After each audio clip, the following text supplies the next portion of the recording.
Welcome back to Trailer Talk, everybody, with the second half of February. I'm joined by a very special guest, Mr. Winnie the Pooh. I'm here because the second half of February is mostly a bother. You're just going to hibernate? And eat my honey. As always, I'm your host, Kat. With me is the good Pooh Bear, Pappy. The good, holy crap, how do people wear onesies? It's hot in here. All right, let's get started. Right. So, Pooh Onesies, which has no segue into anything, but we'll just segue that into... Jesus Christ! Jesus! Yeah, because why not? Every year or two, we have to tell a new take on the resurrection or the death of Jesus. And this time we made a horror murder mystery. Yeah, we turned it into a cop buddy drama.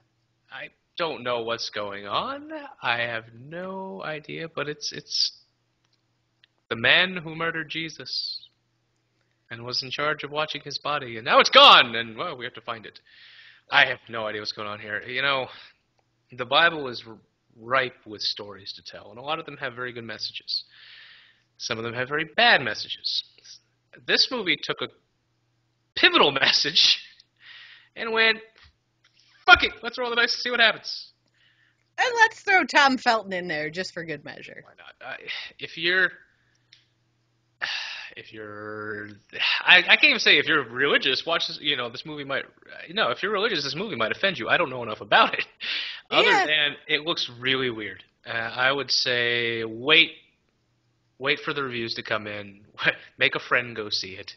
Make a decision based on that. Make a friend that you're like, about, go see it.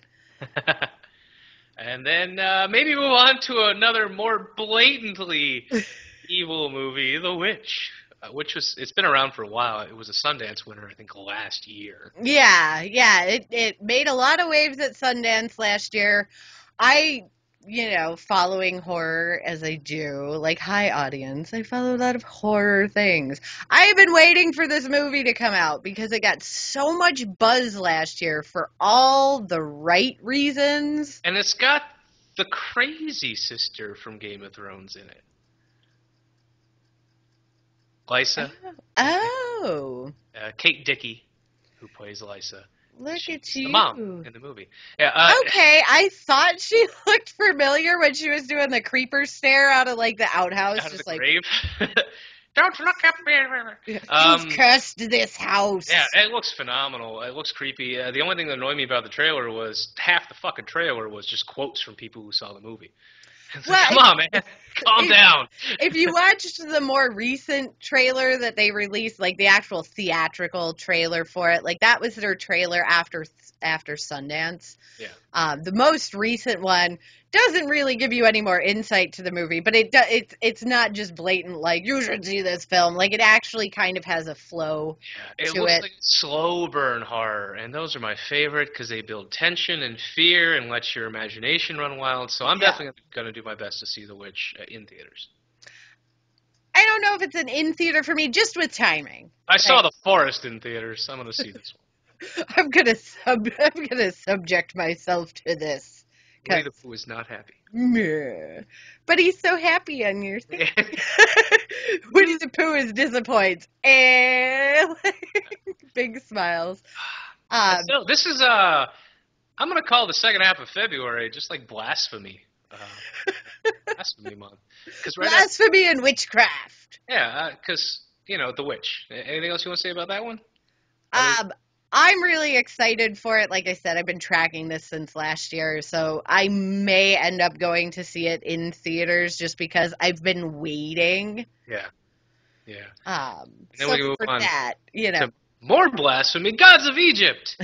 Someone asked witchcraft. Someone asked me at work. Yeah, someone asked me at work what I thought about the movie, and I was like, "Oh yeah, no, I really love the fucking whitewashing where there's not a single freaking Middle Eastern person in the movie." I had two coworkers turn to me and be like, "Stop now! Don't get us started." So I'm glad I'm not the only one. Yep. They were literally like, "No, we will rant. You think you're upset? We will rant," because they're both minorities. So they're like, "Don't you even talk, motherfucker." All right, fair enough. Fair enough. It does need to kind of be said, and and actually, because a fun bit of news came out not today, but The in other the day. past, yeah, some point in these past couple weeks, the guy, I can't think, it's Ray Fiennes' brother who's gonna Yeah, be in who's going Risen. to be Michael Jackson? Yeah, it's gonna be Michael Jackson, and Yeah. I'm like, okay, depending on when you're telling that story, like, yes, is a white guy applicable? That's No, such a big can of worms, but here's the problem. anyway. These movies need to bomb, and people need to let Hollywood know that no one's going to see them because they have shitty casting.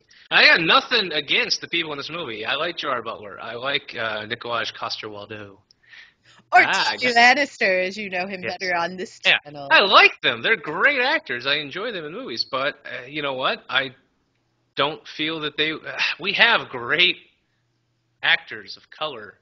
Cast them in appropriate roles. Cast them in fucking roles. Period. But you know. Well, hang on to that thought because that'll segue into our next film. However, I do want to throw out I don't really understand the story that they're trying to tell with Gods of Egypt other than Transformers, Yeah, the the Egyptian. evil god took over, and the good god's got to come back and take it back, and then he'll take the orb into heaven.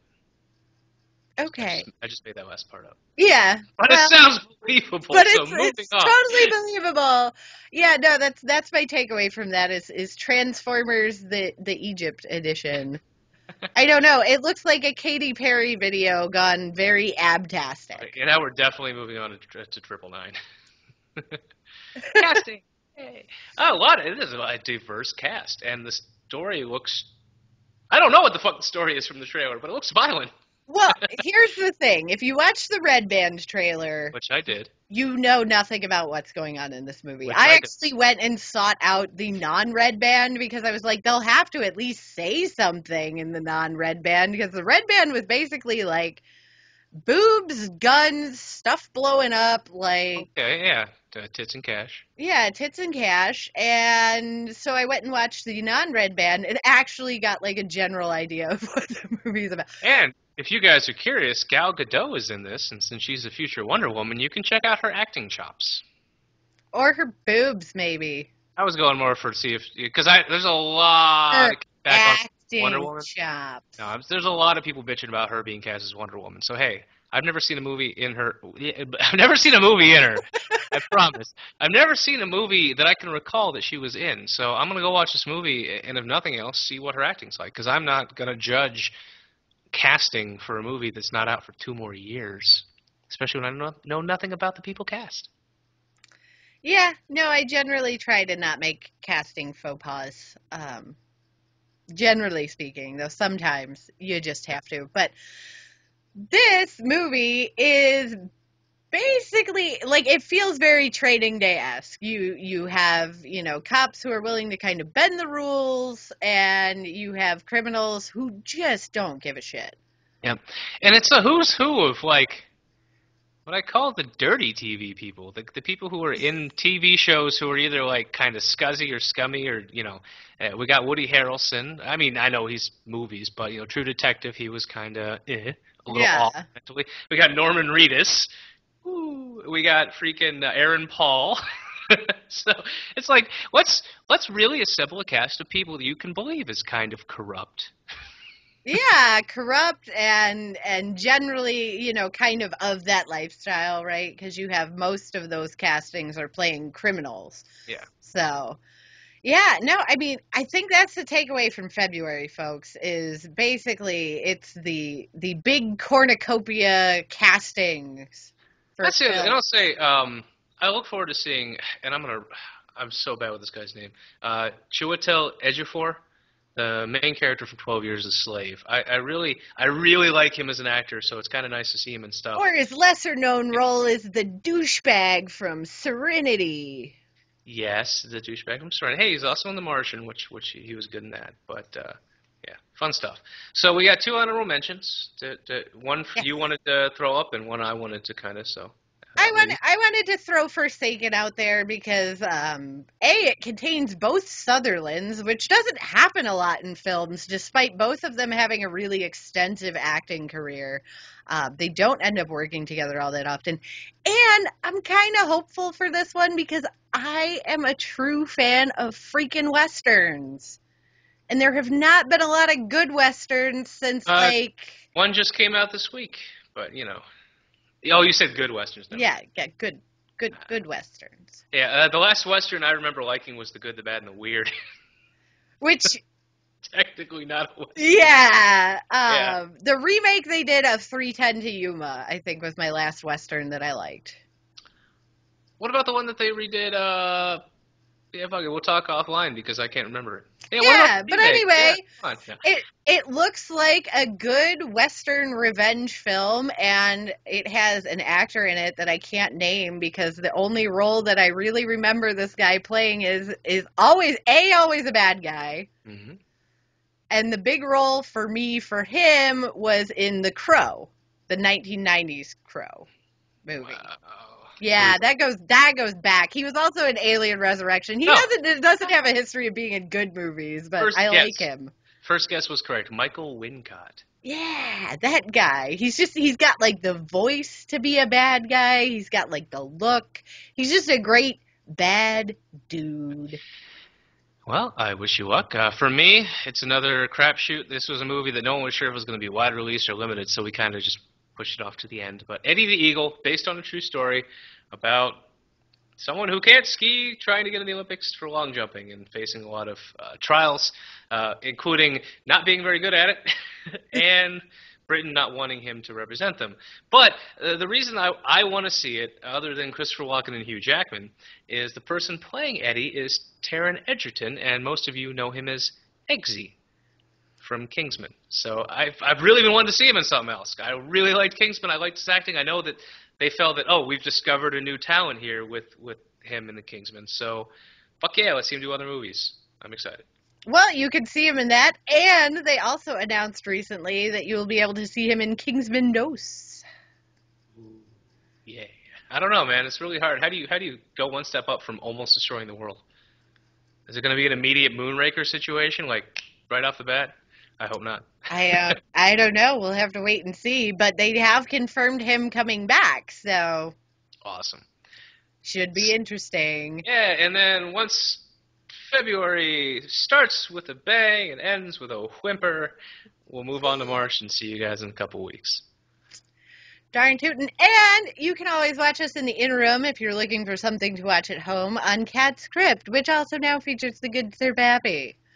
I just sneak my way into all the things. Yeah, oh, does it have to do with movies? I want to do it. I want to do it. Yeah, I'm gonna find a way to take over Wood Plays as well. Just sneak in on all the content.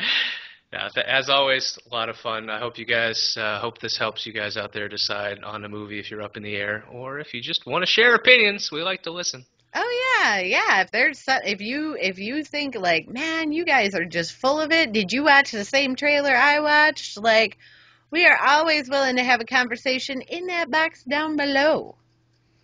So thanks for tuning in this week. We'll see you next month. And in the interim, like I said, you want to watch something at home, we got some suggestions for you. And they're not all terrible. Some of them are. Some of them are. But not all of them. You'll have to watch. Find out what's worth your time.